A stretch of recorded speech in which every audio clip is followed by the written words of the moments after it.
Well, it's August 17th, 2025 as I record this episode, which means this episode is going to come out the week that I'm recording it. My name is Phil, and you're listening to The Lip. Yes, this episode 222, by the way, observation number 5, is going to actually be released on YouTube August 23rd, 2025, which means quite literally the week that I'm recording this episode, it's actually going to be released. Now, typically in the last, I don't know, 2 months or so, I've been really loading up on episodes and releasing them far after I've actually recorded them. As they say in the business, I put a few in the can and I then just released them when the time was right. Turns out I used my last episode that was in the can last week. So now this is actually a fresh episode, which they all are. But this one happens to be, well, the first one that I have done the week that it's supposed to come out, quite a while. Try to decide whether I'm going to do this for a few weeks so that there's a little bit more, I guess you could say, freshness to the episodes for a week or two, maybe 3. I don't know. I know I have some business that I have to tend to in September. A lot of things going on between kids going back to school and some other things that I've got to do, which just seems like it makes sense to load up on a few episodes, do maybe 3, 4 weeks worth of episodes and have them wait because I may not be able to get to them on a timely fashion. And as all of you who have been listening to my show know that I don't like to have a situation where an episode doesn't come out every week. Once again, 212th episode, rather 222nd episode, 222 consecutive weeks with a new episode. I don't wish to change that except for when it comes to 223, 224. You see where I'm going. I want to increase the amount of episodes that I do that are fresh and new, not have less. And God forbid I make the huge mistake and one week get too busy and don't record an episode. That is not an option. Not an option at all. And truthfully, I came really close to having that situation happen way back in 2021. Yeah, the episode was very near to not coming out. In fact, the reason because, well, I ended up getting COVID, but I was wise at that point in time. I didn't know that I had it. Something just said, yeah, I'm going to record maybe about 4 or 5 weeks. And actually, I did. Recorded 4 or 5 shows, which worked out to my benefit. As the first of those 5 shows recorded, I ended up finding out that I had COVID and I was really pretty out of it for 3 weeks. And just, there was no way that I was going to record. But yet, all I had to do was just set it up so that the episodes would be able to be uh, launched at the time that I wanted to be launched, and that made it good. But as for this episode, observation number 5. I have done this 4 times previously.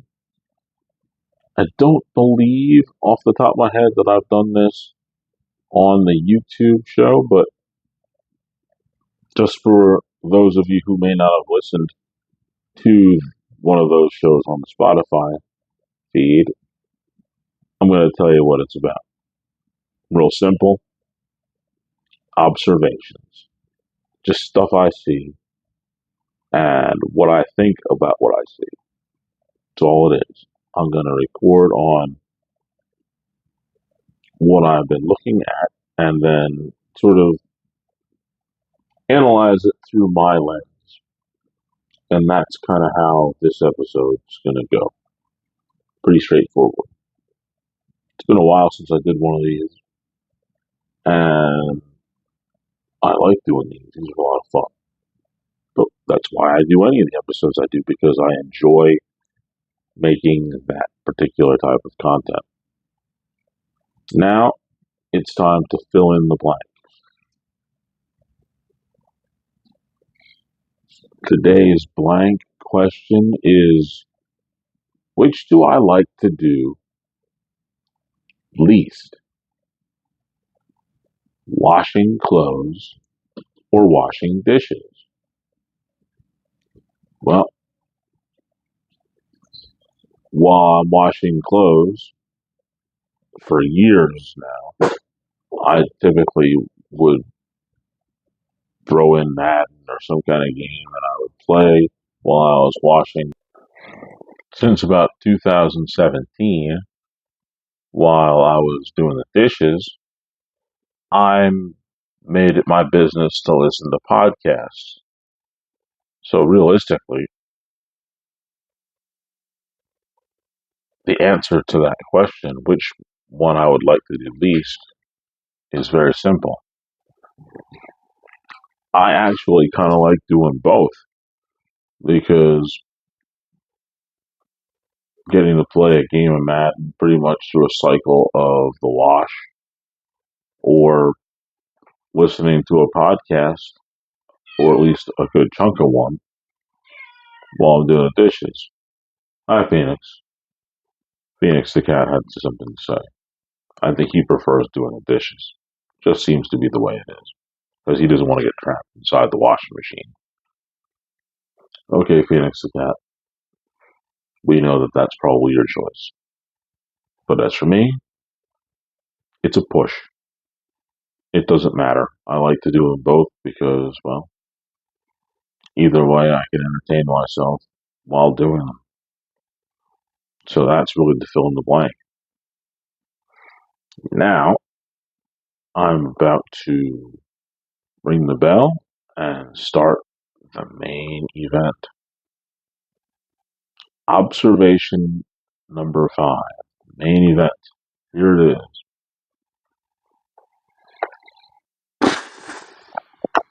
What have I been looking at? What have I seen? And how do I feel about what I've seen? Well, let's face it. Some of the stuff that I've been observing for this episode,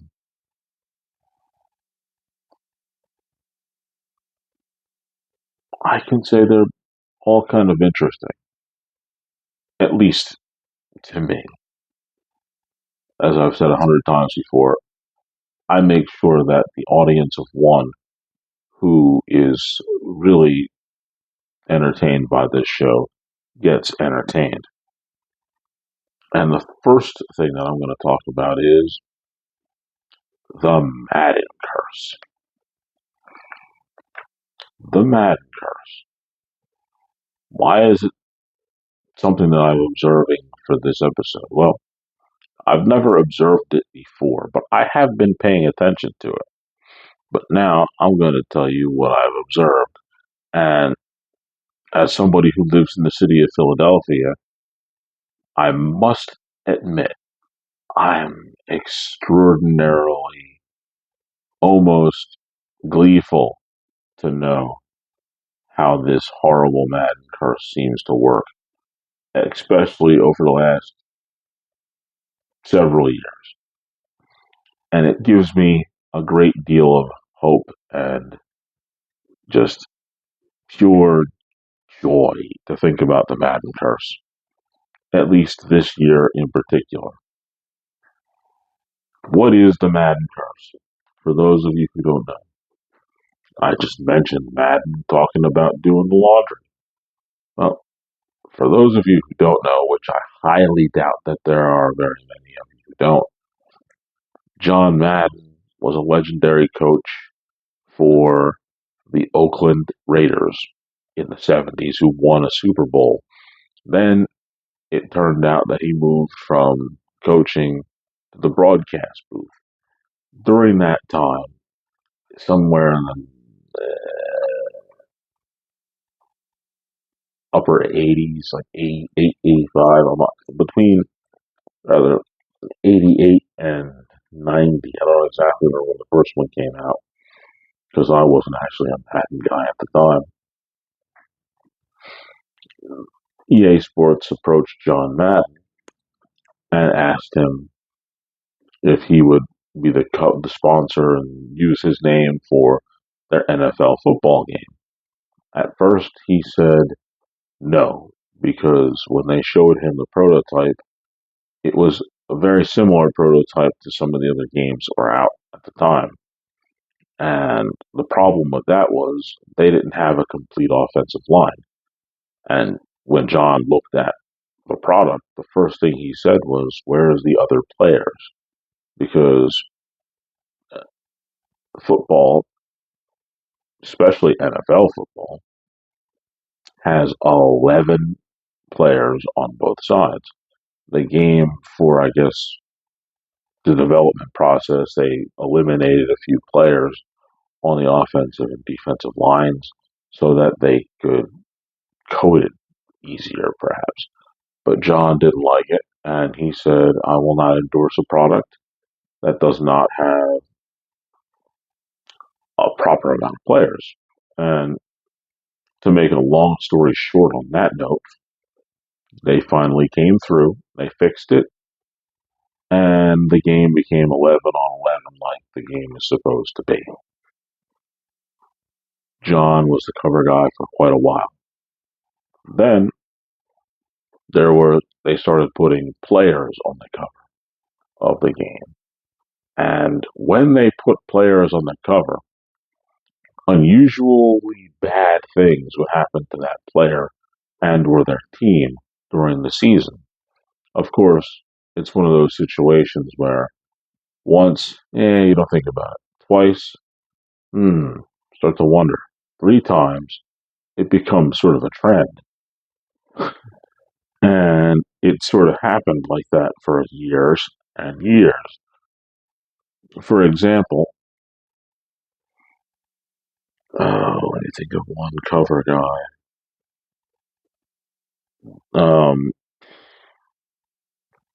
There's so many, especially now, but I'm about to address some of the later versions of the game. But in truth, one of my favorite guys who was hit with the Madden curse was Richard Sherman when he played for the Seattle Seahawks. Of course, I hated the Seahawks so much that I personally refused to buy that version of Madden. I literally skipped a year. I was so nauseated by the fact that he was on the cover that I didn't even buy the game. But he had a horrible situation where he tore his Achilles that year when he was on the cover. Not good. Not good at all. Prior to him, horrible things have happened to other players who've been on the cover. And it's a blessing and a curse because the cool part is, yeah, you're the cover guy on the game that's coming out. But there's a price to pay, seemingly. With the exception of one person, Ray Lewis, who was interviewed when he was put on the cover of Madden, and he literally said, "I'm not worried about the curse." And of course, Ray Lewis had no ill things happen to him. He avoided the Madden curse. He was tougher than the curse. Now, for these players that I'm about to talk to you about and their teams, they didn't necessarily have a great set of outcomes. Odell Beckham in 2016 was a cover boy, and he ended up with a lingering hamstring injury for the whole. That just was just a miserable thing all season long for him. Rob Gronkowski in 2017, he ended up having hamstring and back issues. Only played 7 games. No, only played 8 games all year long. Now, in 2018, Brady lost the Super Bowl to the Eagles of all teams. He was the cover guy in 2018. Antonio Brown, well, he didn't necessarily have any physical things, but boy, he kind of lost his mind and sort of had several meltdowns and just never recovered from it. The 2020, Patrick Mahomes ended up having a knee injury and he missed a couple games.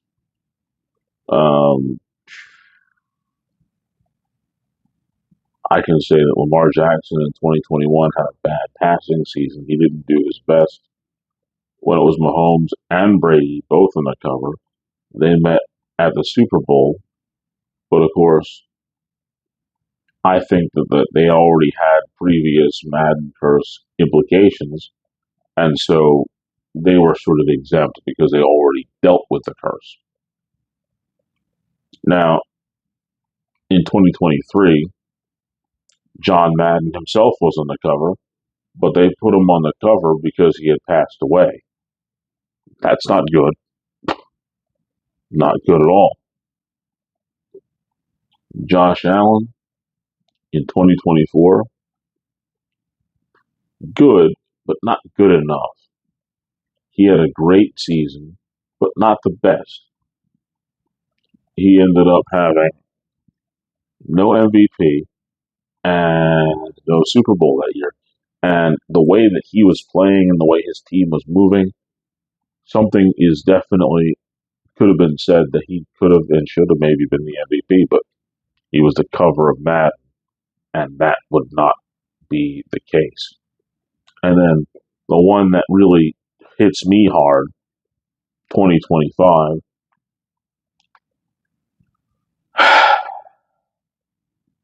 my guy from the 49ers, who was the offensive player of the year in 2024, helped lead the 49ers to within 3 seconds of overtime to winning the Super Bowl. They were 3 seconds away. 3.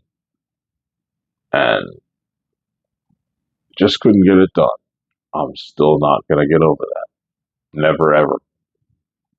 But Christian McCaffrey was the cover guy on Madden 25. Anybody who paid any attention to the 49ers and their horrible 6-11 season after being the best team in the NFC the year before going to be NFC champions, Christian McCaffrey ended up having lingering calf and knee injuries that pretty much held him out all season long. And since he was the most effective runner and serious weapon that the 49ers had, their whole season sort of fell apart. Now, my observation has been that truly nothing good happens to the player who is on the cover of Madden, and his team typically suffers. It's not a good situation. And as somebody who is now personally been affected by this, I kind of had some strange feelings about it because there was a few years that I wanted to get Patrick Willis, the 49ers, on the cover, and then Jerry Rice in one of the covers where they were doing a past player or future player. A couple years ago, Rice didn't get on it. Wouldn't have mattered. He'd already retired at that point anyway. But this Christian McCaffrey thing, I was happy, but at the same time, I was really, really sad. And it turned out that, yeah, it didn't work out. Now, what puts a smile on my face is the way the Eagles fans react to a lot of stuff. And I've told some friends of mine who are Eagles fans, talk to me when you win 3 Super Bowls. They're getting close, but I'm pretty sure that they're not going to win one this year. Why? The guy who got 2,000 yards and helped them win the Super Bowl, they're double cursed, the Eagles, this year. Because Saquon Barkley, their amazing running back, who probably had, I'll admit, one of the greatest plays, if not the greatest play that has ever happened in football, that reverse hurdle. He got caught in the worst situation because now he's the cover guy for Matt. And of course, that means that he may sustain some sort of horrible crippling injury that is going to be devastating to him physically and to his team. But more so, he also has a double whammy. Saquon got rushed for 2,000 yards. I believe there's only been 9 or 10 players who've ever done it. And the problem with that is every one of those players never did it again. Worst case scenario, some of them sort of fell off the radar after they did it. Just not the same player. Just kind of what happens. So I don't know which one of those things is going to gobble him up more, the 2,000 yards or the Madden cover. Hopefully for him, it's not a double whammy and he gets hit over the head by both of those scenarios. And I think that he just may. It's just what football does to people in that situation. You could run for 2,000 yards and who are blessed and cursed by the Madden cover. My observation is that nothing good can happen to a player in that position. And I'm pretty sure that Saquon Barkley is doomed. That's what I'm pretty much looking at. He's doomed. He's doomed. Next on my mind, apparently, it seems like when I'm completely minding my own business, I have this tendency where people come and talk to me. I don't know how and I don't know why, but it's just kind of what happens. I can promise you that I don't do anything to provoke these people to come over to me and speak to me. I generally walk around with a purpose. I have this look on my face that is like I'm trying to get something done and I don't have time for whatever you're doing. And for some reason, randos just sort of think that I am ready to have a conversation right then and there. Now, I don't have my phone or my microphone. I'm not here set up to do interviews with people to podcast. I'm just walking down the street. But somehow, some way, people think that I am somebody that they want to talk to. And it's not like they even know who I am. I mean, most of my podcasts have art in front of them, which is like this one right here. But this one, particularly, this guy was when I was up in Pittsburgh a couple of months ago on some business, and I had come from Target going back to my hotel. It was just a short walk. And wouldn't you know that this dude, who was clearly drunk, actually had his alcohol in hand, just saw me, of all people. There were maybe 4 or 5 other people, but he looked at me and he zeroed in on me and began to conversate with me. Now, I'm not overly rude, and at the same time, I didn't have anything to do with the moment. I literally was just walking from Target, and I had no expectations of anything over the top. I just was there, and dude saw me. Dude, he said, "Hey, what's going on?" Now, part of it was the fact that I, in order to get into the hotel, I had to use my key card in order to open the front door, which is kind of neat. And some part of me was hoping that I could get this guy talking and eventually moving down the road again so I could get into the hotel and not let him into the building, which is what I was trying to do, essentially. But we talked and we talked and we talked. It was legitimately a good half an hour, this conversation went.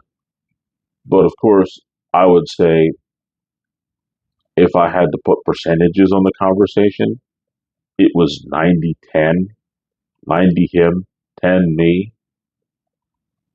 And I just let him talk and let him talk and let him talk.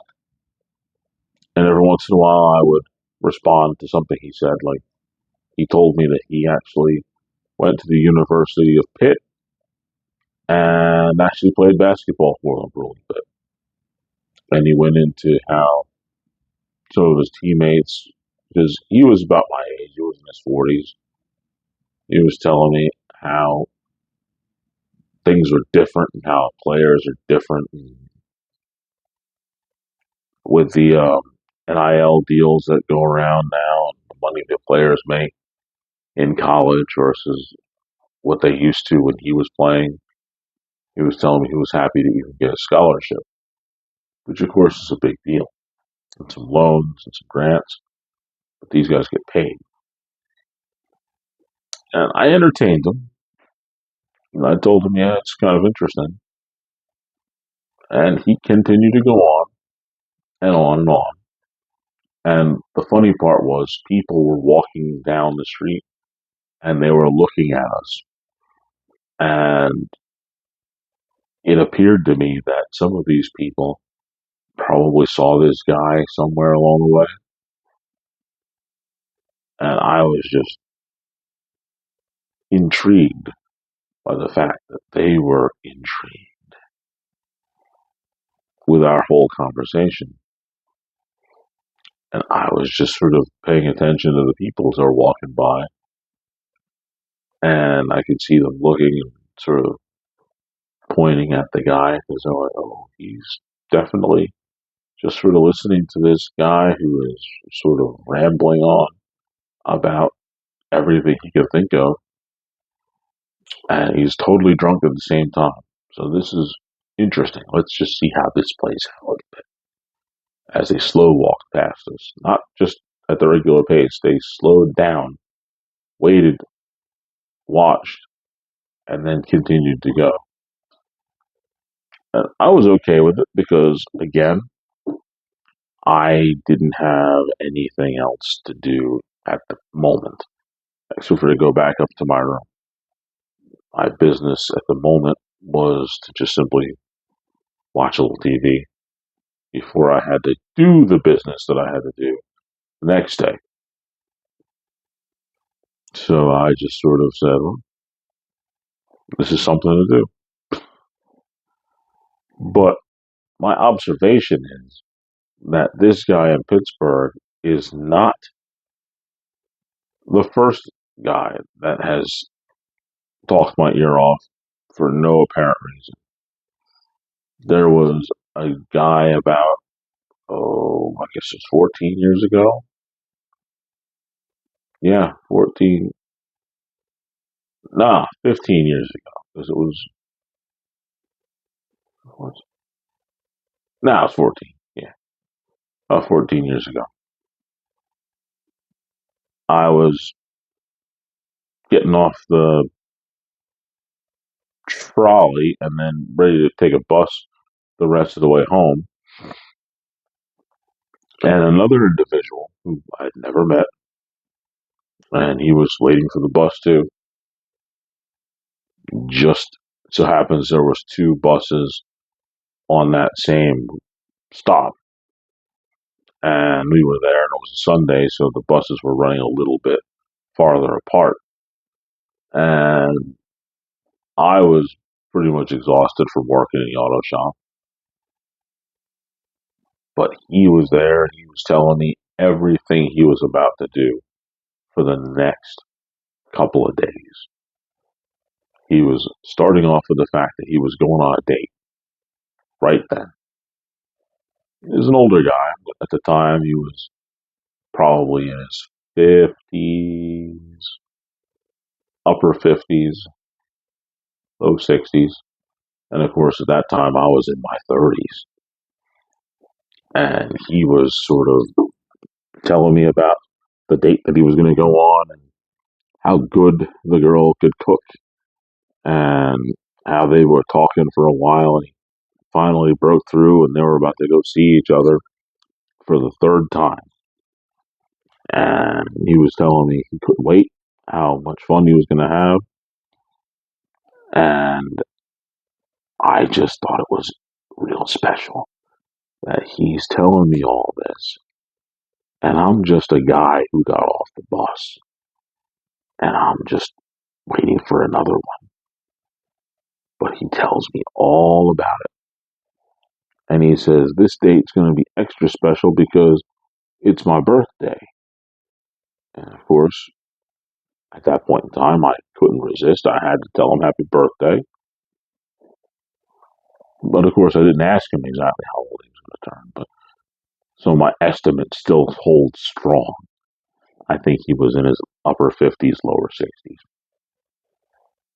And he was excited about the date and optimistic about the year coming up after his birthday. And what could I do? I just sort of entertained. I don't know why, but the observation here would be there must be something outside of my appearance that makes people sometimes think that I'm willing to talk. And don't get me wrong, the funniest part about it is it's not even always guys that do this. And there's a point where I'm sort of a hulking, brooding dude, and sometimes ladies will talk to me about things. Never seen the lady ever before in my life. Not going to see her again.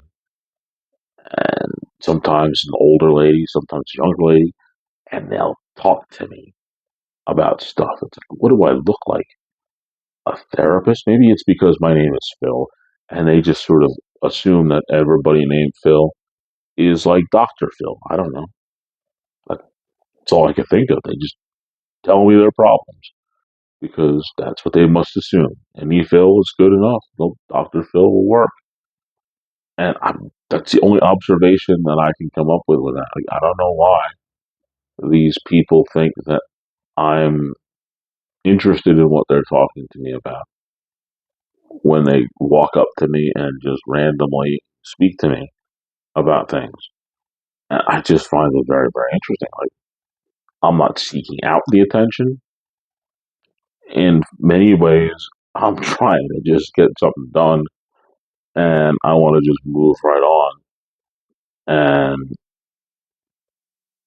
be just sort of get my, uh, get what I was trying to get done, and move on. Now, when I went to WrestleMania, Raw, SmackDown, and the WWE World, when it came during that time, that's a different story because you may not know any of these people, but these people are all here for the same thing, and they all have the same interest in mind, all like-minded. When you're just walking down the street, waiting for a bus, at the laundromat, at a store, I mean, there's a lot of things that a lot of different people are thinking. You're not unilaterally thinking about one singular thing, but yet they choose to talk to me. I find it weird. I can't really tell you much more about how weird that is. Just, it's unusual, I think. I don't necessarily believe that I would go and randomly talk to somebody that I've never met and just tell them everything I'm doing. But for some reason, these people do just that when I'm around. Whew. Let's see. Next on the agenda, I have two or three more. Mm, I got like three more. Um, this next one is another one that's really personal, and I love it. And I sort of kind of did a social experiment, and I was able to observe how it worked. And as a result, I enjoyed myself. Turns out that I have about 10,000 square feet of land, which is a little less than a quarter acre, but it's on a corner. And my land goes from the edge of that corner around. There's a sidewalk, and then there's my grass. And people used to cut through my entire grass and walk through the driveway in order to avoid, I don't know, what would it be, 15 extra steps, 20 extra steps? They would cut through my grass. Then we ended up putting up a fence, which stopped them from cutting all the way through, and it certainly made them feel a little butthurt, to say the least. Why in the world do we have to walk around your land as opposed to just cut through?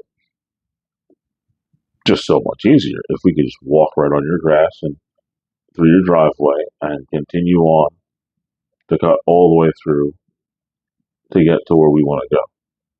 Totally ridiculous. And finally, they couldn't. And now what they would do is they would, because the fence that we put up, the rules here in Pennsylvania, specifically in Philadelphia, are that you can't put or dig anywhere from, you have to dig, if you're going to dig, you can't dig any more than 5 feet away from the curb. So you take the curb and you have to go in 5 feet before you can dig. So the fence has to be at least 5 feet away from the edge. But of course, we put up a couple small bushes, and there's this one little spot at the very edge of the corner that's still just enough for these people that they enjoy walking through it instead of walking around. So the extra, like I said, 20 steps it would take at the most to get from the street to the sidewalk, they want to take and change that 20 steps into about 15 by walking through my grass at the edge of the corner. I actually had one weirdo who questioned whether or not I owned that spot. And I was like, are you serious? You fenced it up to that point, so you must not own this other spot. Lady, I own it. It's part of my land.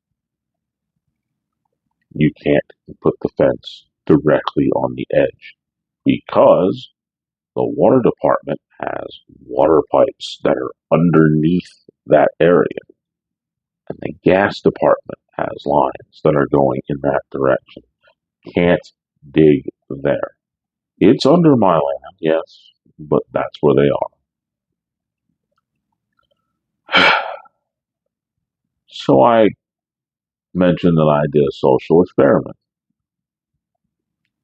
That little spot right before the sidewalk starts, where my land is, all kinds of students and parents and teachers would walk on that spot. So when the grass started growing around April, May, what I did was I made a choice not to mow that section. And I wanted to see if the people would still walk on it. As it got a little bit higher, people started not walking in it. Apparently, when it was nice and flat, they were like, oh, you know what? I think I'll walk right over that. But when I let it grow a little bit, they made the choice not to want to walk through the grass. And I found that very, very interesting. Very, very interesting. You're okay walking on it when it's nice and clear, but the second it starts growing, oh, maybe people walk around the side now because we don't want to walk in that thick grass there. Hmm, very interesting. Very, very interesting. In fact, laughable. Make me smile. Laughable.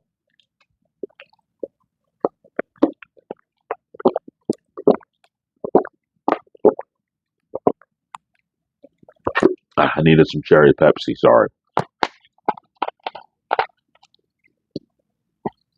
But I observed that the second they felt that, oh, it's a little too high here, the grass is a little too high, that they don't want any part of it. But they were more than okay walking on it when it was flat. So, I'm really trying to figure out how I'm going to handle that situation with the upcoming school year coming back around. I want the grass grow a little bit more and make it so it's inconvenient for them. Not sure yet how I'm going to let it play out. We'll have to see how it goes.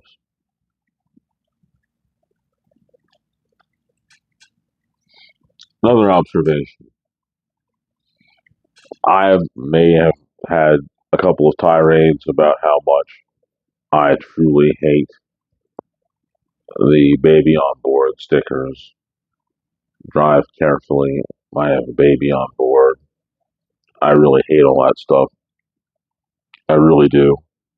Hate it with a passion because I've said it before and I'll say it again. Those people who have those stickers on their car believe that their child is more important than yours, than mine.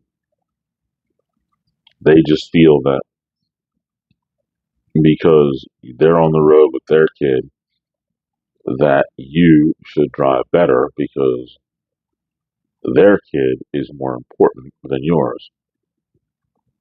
Of course, I've made mention of that 100 times, probably more. And I believe that if you have a kid in your car, you shouldn't be responsible. You should be more a responsible driver, as you should anyway. You shouldn't necessarily look for the other drivers to drive responsibly, but you need to drive better because you have to. It's just one of the things. I've thought about it forever.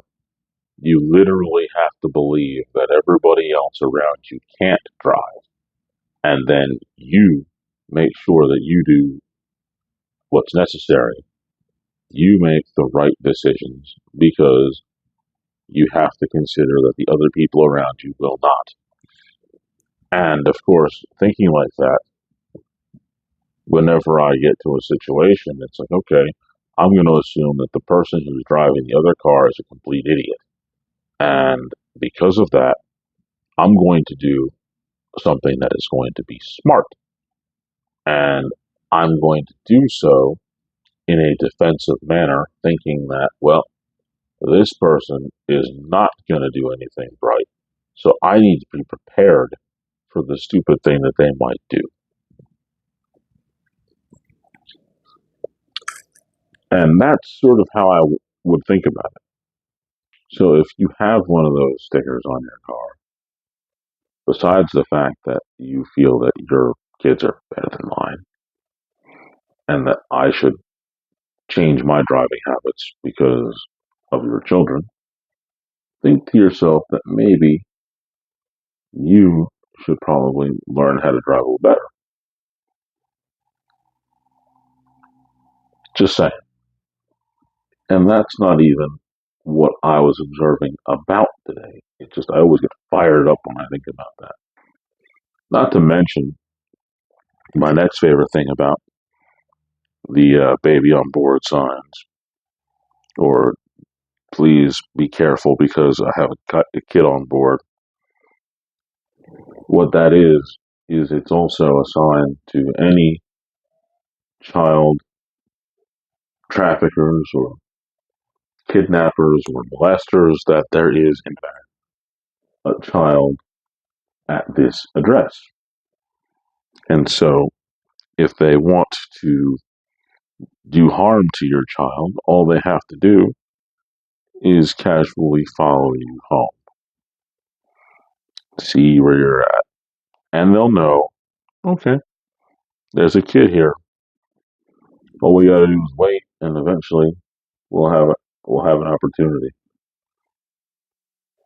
So you're just advertising to these people who you really don't want messing with your kid to know that, well, this is where the kid's gonna be. And I think that's stupid. But on another note, what I was actually observing was the fact that in my neighborhood, there are a lot of cars that have "Be patient, new driver" stickers on their car. Be patient, new driver. Again, thinking defensively, when I drive 90% of the time, I believe that all the people who are around me can't drive at all. And most of the time, they prove me right. I see them making indecisive turns, unable to maintain speed, don't know exactly how to do a certain maneuver, like, say, I don't know, hit the brakes. My favorite, my favorite thing that I've seen some of these people do, and those are the ones who don't have the sticker on their car, by the way, what you would consider somebody who maybe actually isn't a new driver. They like to make up lanes. And what do I mean make up lanes? Typically, in fact, by my house is a very good place to make up a lane because there's a very wide shoulder, pretty much that goes down the entire length of my street. And at the top of my street, there's an intersection, and a lot of times people like to go so wide that they'll go into the shoulder and use that shoulder as a turning lane when realistically it's not. It's not a turning lane, it's a shoulder. And I try to educate people when I get up to that point and I have to make the right turn. I turn on my signal light. I stay in the actual street, the road in between the white lines, you know, the white and yellow lines. I stay there and I make my right turn. Whereas some of these other people, they go into the shoulder and they create a turn lane. For some reason, they don't understand that those turn lanes have two different types of signage. 9 times out of 10, you will see a little sign that says right only, left only, straight. And then on the street itself, there's usually a sign that says right lane, turn, left lane, turn, straight ahead. And these people don't notice this. But of course, the fact that these stickers are on these cars, be patient, new driver, and these cars are not Honda Civics. They're not Chevy Cobalts.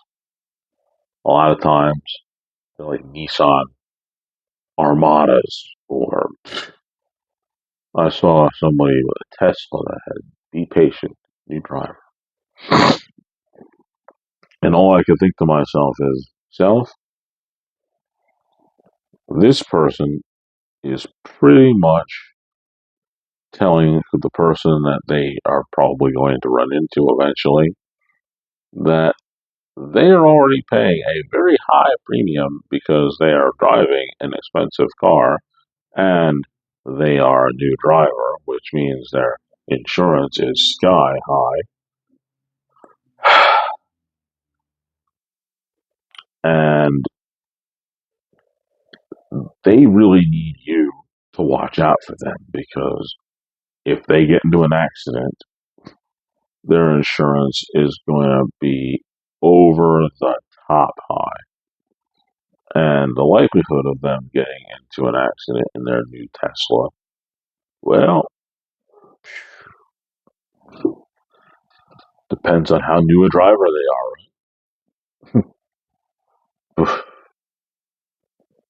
But to make a long story short, I really hate those stickers on the back of the car. And I've observed that there's quite a few more of them than there were at this time, even 2 years ago. A lot of new drivers in my area. Very, very scary. Says the guy who's been driving for 30 years. Yeah, 30 years. It's crazy. Hmm. I think I'm going to finish up, though, with a subject that I find intensely humorous. This year, 2025, March ish, not ish, actually, it was March. I don't know what day in March it was, but it was definitely March. Looking at my window after I opened up the blinds, and what do I see? I see a bald white guy walking down the street, covered in tattoos. And of course, how do I know? Because he's not wearing a shirt. And I'm like, kind of early not to be wearing a shirt. But okay, that's just what you want to do. And he's just smoking a cigarette and he's listening to earbuds and he's just bopping along. And I'm like, huh, not a care in the world. That's good. Then I looked out my window a few days later. There he is again. It's still March. It's not the best of weather, but no shirt still. I'm like, oof, this is hard to watch. Now, for me, I get cold quickly. Old man thing, I guess. I don't know. More like after I got sick when I had sarcoidosis for some reason. 2003, pretty much what it was. I can't deal with the cold. There was a point where I would wear shorts all year long, but after that, I can't do it. I don't even think I've worn a pair of shorts on a regular activity for a while. I mean, even in the summer. But this guy with no shirt, he doesn't care. He's fine. He's cool. And then April comes by. I start seeing him every couple days. Same deal. I go down the road a little bit, driving down the road. Who do I see? No shirt man. Walking down the side of the road. I'm like, oh, there's no shirt man. And yeah, I'm just kind of arbitrarily calling him no shirt man because from March until at this point, it's now April. Every time I've seen this guy walking down the street, he's not wearing a shirt. No shirt man is what he is called in my mind. It's who he is. It's what he does. No shirt. And all summer long, I'm seeing this guy walk down the street past my house, out and about in the neighborhood. He's not wearing a shirt. No shirt at all. It's like looks like he's wearing the same pair of shorts, but no shirt. So he's got a shirt. He's got no shirt. He's got shorts. He's got glasses. He's got his earbuds, and he's smoking cigarettes. But he's not wearing a shirt. Now, why do I keep bringing up that fact? Because the fact that the first time I saw him not wearing a shirt was in early March, and that just seemed weird because it was definitely cold. It was, we're talking 50s, sometimes hit 40s, and we had to heat up. But no shirt man didn't care. He was wearing no shirt. Then around July, when I was on my way to the store, I had to go through, I usually take a back way to get to the Walmart that I go to.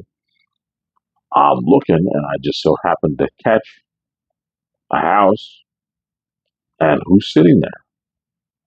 No shirt man.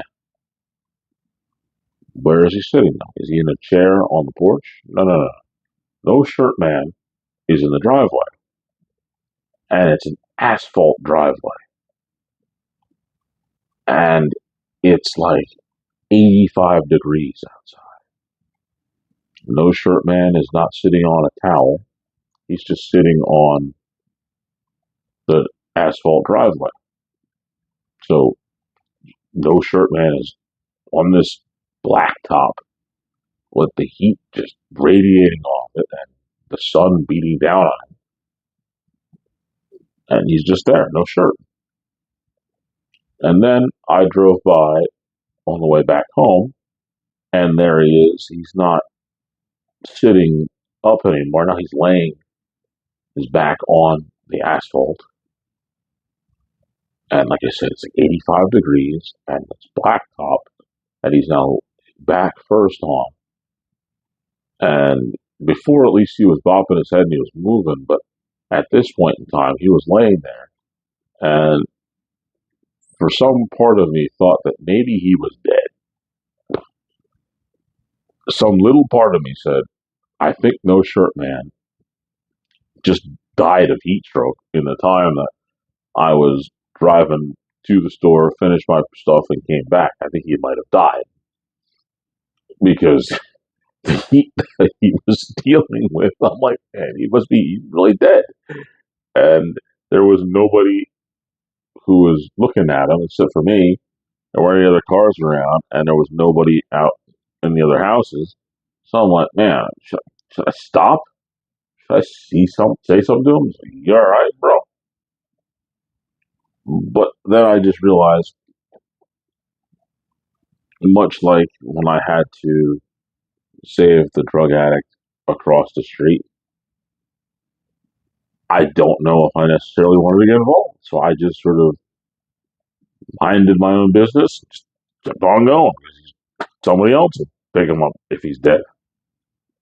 But fortunately enough for him, he was not dead because I saw him 3 or 4 days later as I was on my way somewhere down the road. He wasn't looking out the window. I was driving, and I'd see him walking down the road smoking a cigarette. And I'm like, boy, I don't know. That's what he does. And then I saw him a few more times sitting on his driveway. And all I could think of was, man, he's got this house, which is in the same area as mine. So he paid, give or take, enough money for it. And my question, for some reason, my observation is this, and it all goes back to him at his house, or what I can only assume is his house. What I hope is his house. It just seems to me as if no shirt man could afford that house, but apparently he overpaid, and that's why he doesn't wear a shirt, because he can't afford one because of how much he paid for the house. That's the only comparison I can think of because I've never seen him wear a shirt. Like, if you're generally in a neighborhood, sometimes you see people walking around, you'll see them in different clothes, you'll see sometimes they're running or it's hot. Guys will not wear shirts. But right now it's August, and we're talking March, so March, April, May, June, July, August. It's been like 5 months. I've never seen this man wear a shirt. So what I'm really interested in is seeing what he looks like in September, towards the end of September or October, when what we would consider sweater weather. And November, that's what I want to see, No Shirt Man. Because if No Shirt Man is still wearing no shirt from the time that I first seen him in March, and December rolls around, and my man is still wearing no shirt, he becomes my hero at that point. He just will be my hero. That's the end of it. Like, I'll be like, all right, you're for real, bro. You're not messing around. You are not wearing a shirt and you don't care. Don't matter how cold it gets. Doesn't matter how hot it is. You are not wearing a shirt. And that is just what it is. And if he somehow pulls off me looking out the window or driving down the road, and like I said, in November, December, and he's not wearing a shirt, like I said, No Shirt Man then becomes my hero. Because I wouldn't do it. Not at all. Not in my, not ever. If it gets that cold, I wouldn't even consider it. Not at all. No Shirt Man, I wish you the very best. And I hope that you have a shirt to wear. You don't have to wear a coat. That's, you can be your own, not wear a coat. But I don't want to see you not wearing a shirt up here in the Northeast when we get that horrible sleet, which is so much worse than just full snow. But the sleet, that stuff beads on you, hits you. It would not be a good look for your no shirt to have that cold, icy stuff just smacking against your chest. That's not fun. Because as a former mechanic, I can tell you, one of the worst things that can ever happen is when you put a car up on a lift after a snowy day and there's icicles underneath the car, and one drop of cold water falls off and goes down your neck. That's like the worst thing ever. So that would even be 10 times worse if you're not wearing a shirt. All right. I think I've observed enough. No Shirt Man, please wear a shirt in December. That's all I ask. And on that note, I'm going to ring the bell, and the main event is over.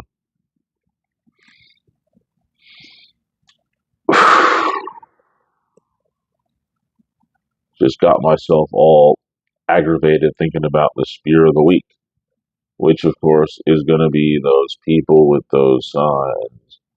Please be patient. New driver, please be careful. I have a child in the car. Just line them all up. Each one of them stand there and then just call out Edge, Roman Reigns, Goldberg, um, Braun Breaker, Jey Uso, and I'll just say, just when you spear one person who has that sign, immediately move to the next. I'm just gonna pick them up. Goldberg, boom, pick him up. Roman Reigns, boom, pick him up. Jey Uso, boom, pick him up. Edge, boom, pick him up.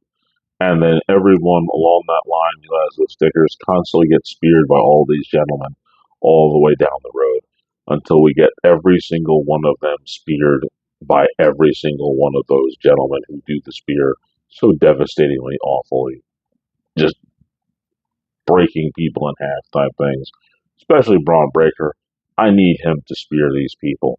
I really do. So the spear of the week, anybody who has one of those stickers on your car, please be careful. Please be patient because I'm a new driver, or please drive carefully because I have a kid on board or a baby on board sign. You people are all the spear of the week. And now it's time to open that book and see what kind of question we're going to pull out today. Let's see, what is the question today? Hmm.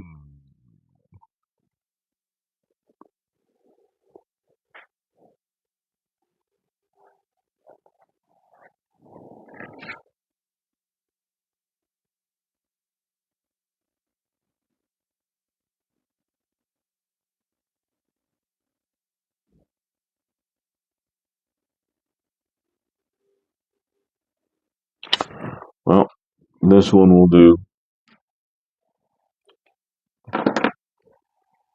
What is your biggest challenge in the mornings? And it's terrible. I have only one big challenge in the morning, and that is simply waking up. I am not a morning person. Not at all. Not in any way am I a morning person. I do not like them, Sam. I am. I do not like the mornings at all. If I ever became emperor, I would make a law that says no one can do anything before 10 o'clock in the morning. It's just what it would be. Like, nothing, no. 10 o'clock is the earliest. 10 o'clock is the earliest. Get some rest, people. Get some rest. I just the way I do it. I just can't handle that morning stuff. I really can't. Not to mention when I get up that early, my joints ache because of all the injuries I've had. Back killing me, the knees every once in a while. Not as much as they used to, but they definitely are a problem for me. But let me tell you this. I'm going to do an entire show about how much pain I'm in or how long I've been in pain. I did one very early in the show. Don't Spotify it. One of the few episodes I can tell you exactly what episode it was.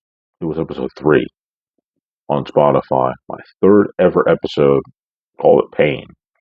And I went over all those different things that I had to deal with.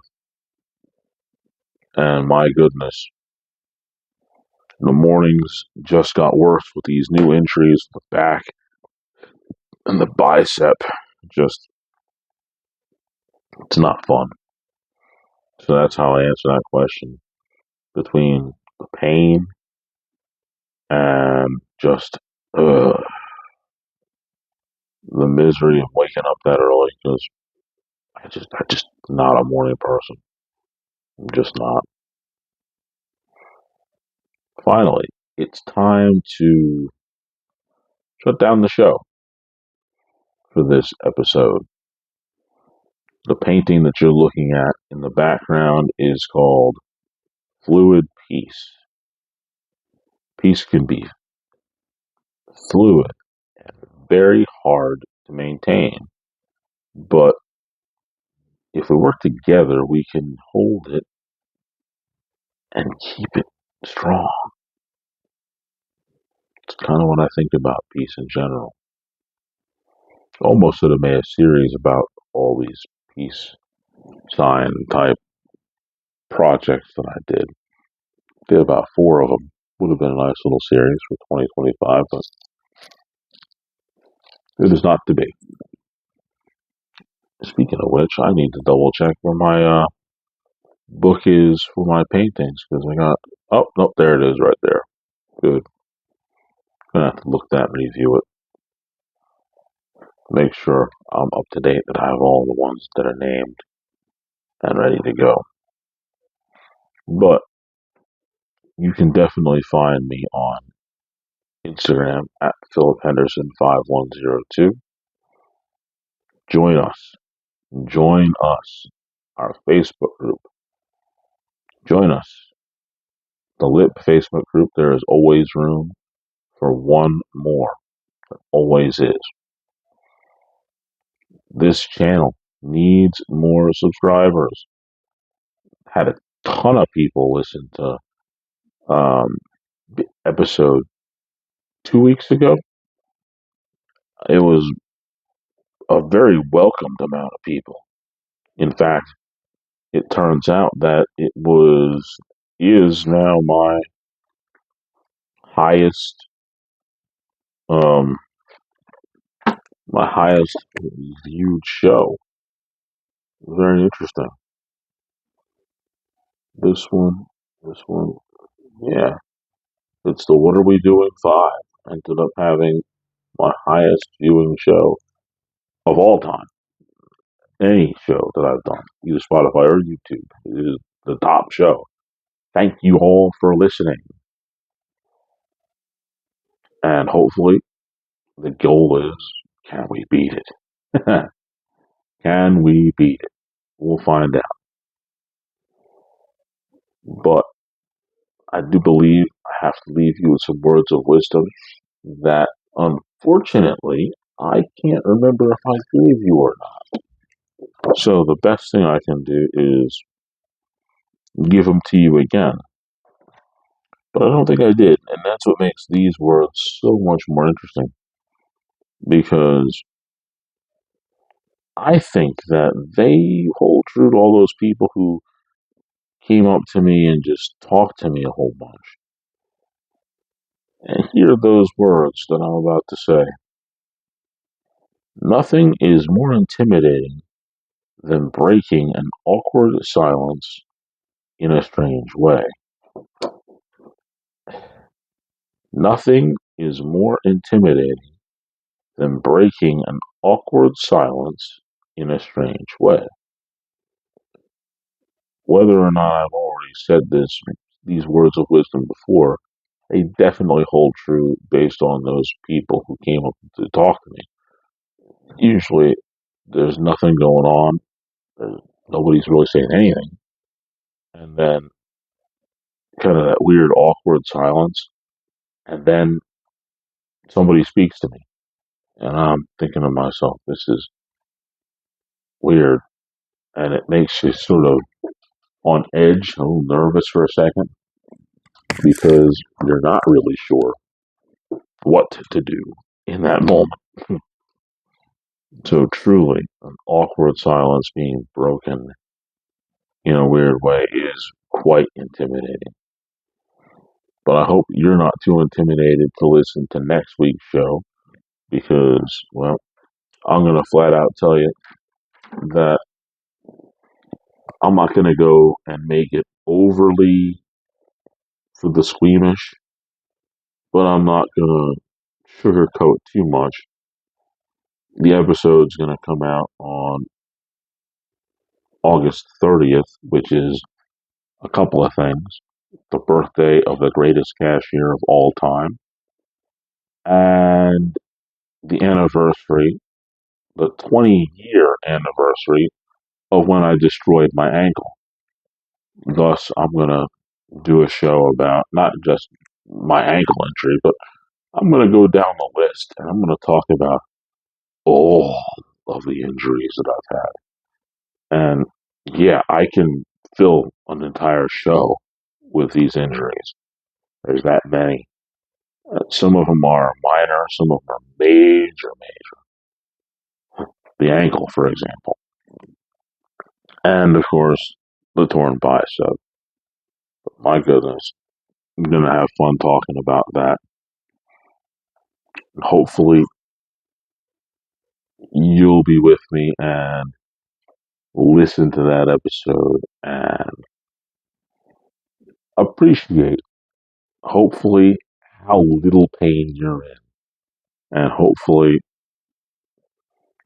by telling you how I hurt myself in some of these ways, hopefully, you will avoid the situations that I did in order to get to this situation. And on that note, my name is Phil, and you've just listened to The Lip.